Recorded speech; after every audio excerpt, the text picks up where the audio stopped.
दूसरे सदस्य रामलाल ठाकुर जी, प्लीज। रामलाल, समय का ध्यान रखिए। माननीय उपाध्यक्ष महोदय, जो संकल्प यहाँ पे माननीय ध्वाला जी लेके आए हैं, वो बेसिकली अगर देखा जाए तो वो था कि प्रदेश में उपलब्ध जलाशयों, नदियों में जल पर्यटन की अपार संभावनाओं के दृष्टिगत इन क्षेत्रों की अधोसंरचना तथा रोजगार उपलब्ध कराने के लिए जो है वो कश्मीर की भांति यहाँ पर भी काम किया जाए। लेकिन प्रस्तावना में इन्होंने बहुत कुछ इसमें समेट लिया। मैं कहना चाहूँगा कि इन्होंने जो प्रस्तावना थी वो इन्होंने शुरुआत करी कि कश्मीर में, जम्मू कश्मीर में 370 के हटने के बाद जो है वो सरकार कोई पॉलिसी लेके आई है। मैं ज्यादा समय न लेता हुआ मैं ये कहना चाहूँगा कि अनुच्छेद 379(3) के अंतर्गत जो है राष्ट्रपति ने 370 को समाप्त करने के आदेश किए। उसके लिए गवर्नमेंट को मैं मुबारकबाद देना चाहूँगा। और उसके बाद मैं ये कहना चाहता हूँ कि उसके अधीन ये जो पॉलिसी है कि वहाँ पे लोगों को रोजगार उपलब्ध हो और किस प्रकार से वहाँ पे पर्यटन की संभावनाओं को ज़्यादा जो है वो महत्व दिया जाए। माननीय अध्यक्ष महोदय, जम्मू कश्मीर में जो प्रॉपर्टी के रेट थे वो बड़े कम थे। 370 खत्म करने के बाद उसमें उछाल आया और अब कोई 50% जो जमीन की या प्रॉपर्टी की जो कीमत है वो बड़ी है। और मैं आपसे ये भी कहना चाहूँगा कि रियल स्टेट कारोबार की ज़्यादा संभावना है। जम्मू कश्मीर में रियल स्टेट कारोबार बढ़ाने के संभावना को और ज़्यादा गति प्रदान की गई है।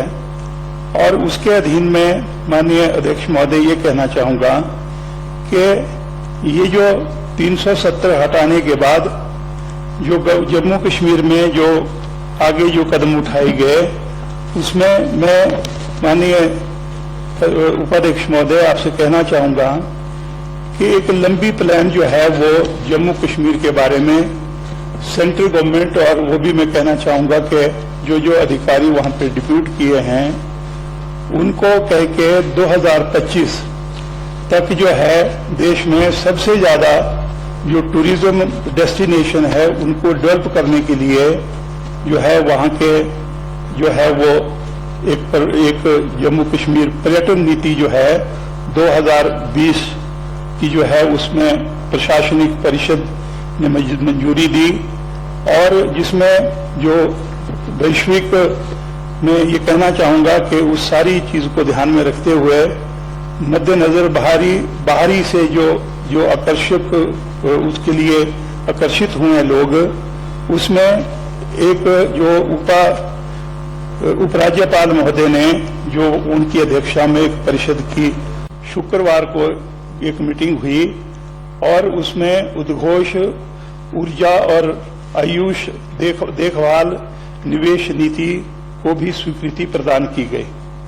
अध्यक्ष महोदय, मैं कहना चाहूँगा कि चाहे वो यहाँ पे डल लेक की बात कही गई, चाहे वो वहाँ पे कहा गया कि जी शिकारें हैं उनमें लोगों को जो है वो वहाँ पे रोजगार उपलब्ध हुआ है,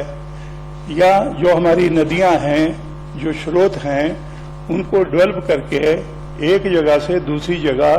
चाहे सामान हो चाहे वो हमारे टूरिस्ट हो, उनको ले जाने की बात हो, वो मैं कहना चाहूँगा कि वो हिमाचल प्रदेश में उतनी सफल मुझे नहीं लग रही है। देख सकते हैं हम उसको। पहली बात तो ये है कि जो हमारे जलाशय हैं उन जलाशयों में कितना पानी है। हमने यहाँ पे जो पौंग डैम है या दूसरी हमारी गोविंद सागर है या कोल डैम बना है या चमेरा 1, 2 और 3 की बात अगर हम करें,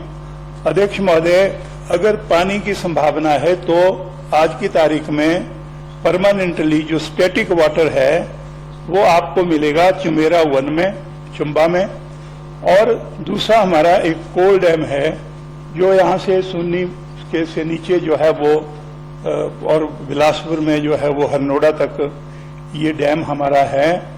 इस डैम के लिए भी सरकार ने कुछ घोषणाएं करी हैं कि वहाँ पे टूरिज्म को कैसे बढ़ावा दिया जाए। मैं ये कहना चाहता हूँ कि इन दो जगहों को छोड़ के जितने हमारे बड़े बड़े डैम है, चाहे वो पौंग डैम है, चाहे वो हमारे मैंने कहा चंबा के डैम है, चाहे वो मंडी में हमारे डैम है, या ऊपर सतलुज बेसिन के ऊपर जितने भी डैम हमारे बने हैं अध्यक्ष महोदय, अब तो डैम नहीं बन रहे हैं। अब तो पानी को लेके उसको फॉल करके बिजली उत्पादन करने की बात आ रही है। अब तो जहां पे जो भी मैं कहूंगा कि कोई आता है काम करने के लिए, वो डैम बनाने की बात कम करते हैं और वो चाहते हैं, उनको चाहिए कि बिजली उत्पादन कैसे हो। और जैसे सतलुज नदी के ऊपर जो है वो ऊपर से लेके किन्नौर से लेके नीचे तक जो है वो वहां पे बिजली उत्पादन के लिए जो है वो प्रोजेक्ट लगाए गए हैं, ये अलग बात है। लेकिन मैं ये कहना चाहता हूं कि जितने हमारे जो डैम बने हैं, चाहे वो मंडी के अंदर है, चाहे वो हमारे बिलासपुर में है, हमारा गोविंद सागर है, पौंग बांध है और दूसरे हैं चंबा के अंदर हैं, अध्यक्ष महोदय, उनमें पर्यटन की संभावना ज्यादा नहीं है। कारण ये है कि सबसे पहले जो है वो बांध बना था भाखड़ा बांध। भाखड़ा बांध में बेसिकली वो सिंचाई के लिए और उसमें जो है वो बिजली उत्पादन हो गया और उसका समझौता कब 1944 में जो है वो राजाओं के समय का ये समझौता हुआ था। और आज मैं कह सकता हूं कि तब से लेके आज तक ये जो डैम है ये आज उनकी उम्र कम होती जा रही है, क्योंकि सिल्ट आ रही है, बरसात में जो है वो सिल्ट जमा होगी और जो डैम है उनकी उम्र कम होती जा रही है। और साथ में ये है कि अगर मान लो हम वहां पे पर्यटन की बात करें, वहां पे हम जो है वो बोटिंग की बात करें, वहां पे हम जो है वो शिकार की बात करें, शिकारों की बात करें, तो ये संभव नहीं है, क्योंकि 5 या 6 महीने तक पानी रहता है, उसके बाद ये सारा सूखा हो जाता है। और वहां पे जितने भी मैं कहूंगा कि चाहे वो टूरिज्म डिपार्टमेंट ने दिए, चाहे वो स्पोर्ट्स डिपार्टमेंट ने दिए, जितने भी इक्विपमेंट्स दिए हैं, उपाध्यक्ष महोदय, ये इक्विपमेंट्स जो है वो बड़े कॉस्टली है, इंपोर्ट करके आए। लेकिन हाल ये है कि मैं आपको बिलासपुर गोविंद सागर की बात करना चाहूंगा कि जब वहां पे सारे के सारे, क्योंकि वहां पे स्पोर्ट्स डिपार्टमेंट ने जो है वो हमारा वाटर स्पोर्ट्स सेंटर खोला, फिर उसको जो है ना वो सब सेंटर बना दिया, फिर दोबारा वो जो सेंटर बना, जितने भी हमारे इक्विपमेंट्स आते हैं कॉस्टली लाखों की कीमत के हैं, वो उसके लिए वेट वाटर चाहिए कि भाई वो जो इक्विपमेंट्स हैं, जो आपकी बोट्स हैं, वो पानी में रहनी चाहिए। लेकिन जब आपका गोविंद सागर का पानी सूख जाता है, वहां पे गोविंद सागर ऐसे आ जाता है कि खड्ड को लोग पैदल चल के जो है ना क्रॉस करते हैं गर्मियों के दिनों में। अब पानी चढ़ना शुरू हो गया तो थोड़ा सा उसमें जो है बदलाव आया है। तो मैं ये कहना चाहूंगा कि ऐसी परिस्थिति में वहां पे जितने भी हमारे कॉस्टली जो इक्विपमेंट्स हैं वो धूप में पड़े रहते हैं और 1 साल और 2 साल के बाद वो उनकी कीमत खत्म समझो, उसके किसी काम के नहीं रहते हो। मेरा इसलिए निवेदन है कि गवर्नमेंट को 3-4 ढंग से जो है मैं कहूंगा मल्टीपर्पज एक हमारी अप्रोच होनी चाहिए। पहली चीज तो यह है कि अगर हम इको टूरिज्म की बात करें तो फॉरेस्ट डिपार्टमेंट को बीच में लेने की आवश्यकता है। अगर हम टूरिज्म की बात करें तो टूरिज्म को भी साथ में लेने की आवश्यकता है। अगर और देखें हम तो उसमें मैं ये कहना चाहूंगा कि हमारे वाटर स्पोर्ट्स डिपार्टमेंट है उसको बीच में लेने की आवश्यकता है। हमारे जो है माउंटेनिंग इंस्टीट्यूट है जिसमें हमारी जो है वो पैराग्लाइडिंग और सारी चीजें उसके अधीन आती है, उन सबको इकट्ठा करके, सारे डिपार्टमेंट्स को इकट्ठा करके हम लोगों को एक पॉलिसी बनाने की जरूरत है कि वो एक जैसे मुख्यमंत्री के अंतर्गत ये सारा हो, they should be answerable to the honourable chief minister, और उसके लिए एक पॉलिसी बने जिसमें अलग से न फॉरेस्ट डिपार्टमेंट उसमें दिक्कत खड़ी करे, ना उसमें कोई और डिपार्टमेंट जो है वो दिक्कत खड़ी करे, ताकि एक कंपोजिट अगर हमारी अप्रोच होगी तो उससे हमारा जो है वो इको टूरिज्म को भी बढ़ावा मिलेगा, उससे हमारा जो है वो पैराग्लाइडिंग भी जो आगे आएगी, उससे हमारे जो बाहर से जो लोग हैं जो जो जो घूमने आते हैं जो पैराग्लाइडिंग के लिए भी लोग आते हैं, या मैं कहूँगा कि कुछ लोग ऐसे हैं जो घूमने के लिए आते हैं, वो ऊपर भी जाना चाहते हैं, वो निचले एरिया में भी जाना चाहते हैं। तो जब तक हम इन सारी चीज़ों को इकट्ठा नहीं करेंगे, तब तक मैं ये कहना चाहता हूं कि बड़ा मुश्किल है कि हम संकल्प भी लेके आएंगे, लेकिन भाई जम्मू कश्मीर को यहां तो नहीं ला सकते हम। जम्मू कश्मीर के लिए सेंट्रल गवर्नमेंट ने, चाहे पहले की बात थी, क्योंकि जहां पे डिस्टर्बेंस ज्यादा होती है तो सेंट्रल गवर्नमेंट ज्यादा पैसा वहां को देती है। आज की तारीख में वहां पे ठंड मार्च करनी है तो सेंट्रल गवर्नमेंट की तरफ से अलग अलग जो है वो स्कीमें जम्मू कश्मीर के लिए बनती है। पैसे का कोई मतलब नहीं कि ज्यादा लगे कम लगे, लेकिन जो पहाड़ी प्रदेश और है, जैसे हिमाचल प्रदेश है, तो हिमाचल प्रदेश के लिए मैं ये कहना चाहूंगा कि ये नहीं कि भी जो शांति रखे हुए लोग हैं, जो हिमाचल प्रदेश के पर्यावरण की रक्षा करते हैं, जो हिमाचल प्रदेश में जो है वो जंगल लगा के जो है वो हरियाली पैदा कर रहे हैं, गवर्नमेंट को, सेंट्रल गवर्नमेंट को ये भी चाहिए कि उन प्रदेशों के लिए, चाहे वो हमारा उत्तराखंड हो, चाहे वो हिमाचल प्रदेश हो, इन प्रदेशों के लिए जो है वो सेंट्रल गवर्नमेंट को नई सोच से आगे आने की जरूरत है। तब हमारा जो है ये रोजगार भी बढ़ेगा, और तब मैं कहना चाहता हूं कि इसके ऊपर जो है वो नई सोच से आगे बढ़ने की आवश्यकता है। मैं आपसे एक बात और करना चाह रहा हूं कि छोटे छोटे जो हमारे डैम्स हैं, जैसे मैं कहूंगा कि हमने कुछ जो मिड हिमालय प्रोजेक्ट से जो है वो डैम बनाए,